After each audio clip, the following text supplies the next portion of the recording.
Chemo দেওয়ার পরে কি শরীর আপনার ভালো হয়েছিল নাকি আরো খারাপ হয়েছে? আমি খুবই অসুস্থ আরো অসুস্থ হয়ে গেছে একবারে। আমার মনে হয় শারীরিক অবস্থা যদি ভালো না চল আমি বাড়িতে চলে যাবো। আমরা কষ্ট করছি। আসসালামু আলাইকুম ওয়া রাহমাতুল্লাহি ওয়া বারাকাতুহু। সম্মানিত দেশবাসী, আমি cancer specialist doctor SM. Sarwar. বিশেষ করে আপনারা জানেন যে সারা ওয়ার্ল্ড এর ডাক্তারদের বক্তব্য ক্যান্সার, কিডনি, থ্যালাসেমিয়া, এইডস রোগ, এই রোগটি হলো মরণ ব্যাধি। চিকিৎসা লাগে প্রতি মাসে কয়েক লক্ষ টাকা এবং এক সময় রোগীও মারা যায় এবং পরিবার তো অর্থনৈতিকভাবে ধ্বংস হয়ে যায়। বিশেষ করে আমি বলবো যে এক সময় আমরা বলেছিলাম যক্কা হলে রক্ষা নেই, এক সময় আমরা বলছি টাইফয়েড হলে কোনো না কোনো অঙ্গ চলে যাবে, এক সময় বসন্ত হলে সমস্ত শরীর পচে যেত, এমনকি মানুষকে বাড়ির বাহির করা হতো। এবং আমাদের একজন নবীকেও বসন্ত রোগের জন্য তাকে পাহাড়ে নিয়ে রাখা হয়েছিল। বিশেষ করে এক সময় ডায়রিয়া হলো, গ্রামের পর গ্রাম মানুষ মারা গিয়েছে। কিন্তু আজকে সেগুলোর যেমন কোনো ভিত্তি নেই। আমি বলি ক্যান্সার, কিডনি, থ্যালাসেমিয়া, এইডস রোগ সেইগুলো কোনো মরণ ব্যাধি নয়, সেগুলো সম্পূর্ণরূপে সুস্থ হয়। আপনারা যদি ক্যান্সার গবেষক অধ্যক্ষ ডাক্তার এস.এম. সারওয়ার ইউটিউবে চার্জ করেন, আপনারা 5,500-এর ঊর্ধ্বে রোগীর সাক্ষাৎকার পাবেন। ফেসবুক, ইউটিউব, গুগল, টিকটকে যারা সুন্দরভাবে সুস্থ হয়েছে। বিশেষ করে আজকেও আমরা সেই মরণ বিধি থেকে একজন আমাদের সামনে একদম ইয়াং ম্যানের মতো বসে আছেন। উনি, আপনার নাম? হাফিজ মুশতাক আহমেদ। হাফেজ মুশতাক আহমেদ।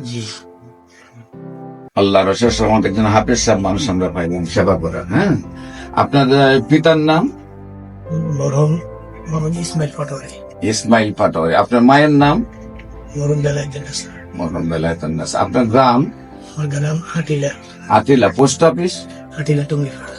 Post office? হাটিলা টুঙ্গিপাড়া। টঙ্গিপাড়া। থানা? হাজীগঞ্জ। জেলা? চাঁদপুর। চাঁদপুর। আপনার প্রথম শারীরিক অসুস্থতা কি কি ছিল? প্রথম শারীরিক অবস্থাটা আমি আমাদের হাজীগঞ্জে ডাক্তার দেখেছি আর কি। দেখানোর পরে ওই ডাক্তার আমার নির্বাচন তো প্রথম থেকে দেখা যায় আমার কেমন একটা উন্নত হচ্ছে। পর উনি বলল যে বলছে যে আপনি, ওনার নামও মাহবুব, যে আপনি কুমিল্লা মুক্তি হসপিটালে ওনার কাছে যান। ওনার কাছে যাওয়ার পরে তখন এই মাহবুবের যিনি আমার প্রথম ডাক্তার ছিলেন, ওনার নামও মাহবুব। আর কুমিল্লা যার কাছে পাচ্ছে ওনার নাম ডাক্তার মাহবুব।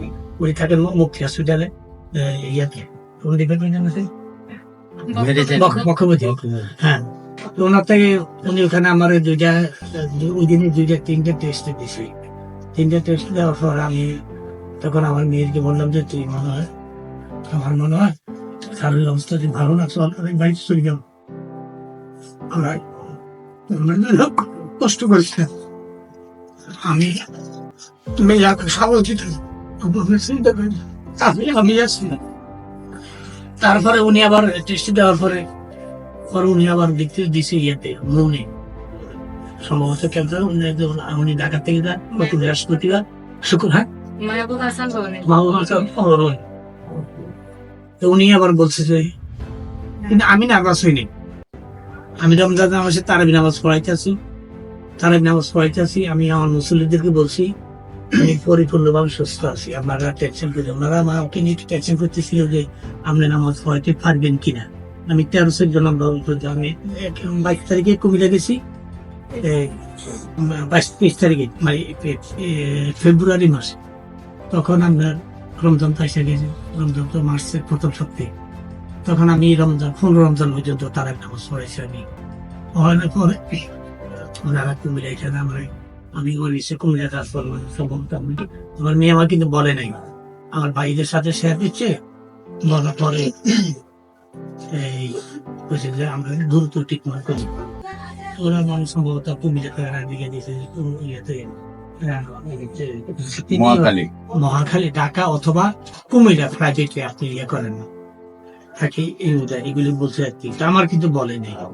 পরে আমার ভাইয়ের সাথে কেমো দেওয়ার পরে কি শরীর আপনার ভালো হয়েছিল নাকি আরো খারাপ হয়েছে? আমি খুবই অসুস্থ, আরো অসুস্থ হয়ে গেছে একবারে। মানে প্রথম তারপরে আমার ওষুধ খাওয়ার পরে 15 দিনের পরে আবার আপনার মসজিদে গেছেন, আল্লাহ রহমতে সুস্থ।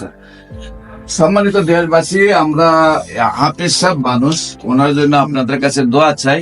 আপনারা আমার সাথে যোগাযোগের জন্য যে কোনো প্রয়োজনে স্ক্রিনে দেওয়া নাম্বারে যোগাযোগ করবেন।